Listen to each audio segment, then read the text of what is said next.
যারা আর্জেন্টিনার ভক্ত আছেন আমার কথাগুলো একটু মনোযোগ দিয়ে শোনেন।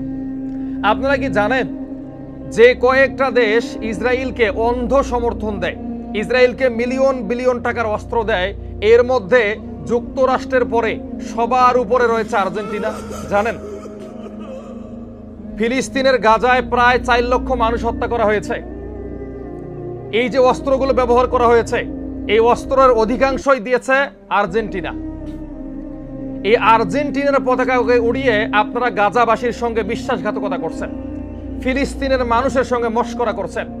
যারা ব্রাজিলের পতাকা উড়াচ্ছেন আকাশের মধ্যে, শুনে রাখেন, ব্রাজিল সেই দেশ যে দেশে প্রকাশ্যে আল্লাহকে গালি দেওয়া হয়, আল্লাহর নাম মাটিতে লেখা রাখা হয়, আল্লাহর নাম রাস্তার মধ্যে খোদাই করে লেখা রাখা হয়, এর মধ্যে জুতা স্যান্ডেল পরিধান করে মানুষ হাঁটে, মসজিদে নামাজ পড়তে দেওয়া হয় না।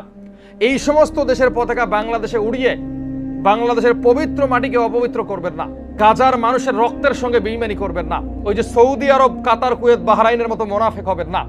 বাংলাদেশের প্রত্যেকটা যুবকের কাছে আমি আহ্বান করব, ব্রাজিল আর্জেন্টিনার পতাকা বাংলাদেশের মাটিতে উঠবে না।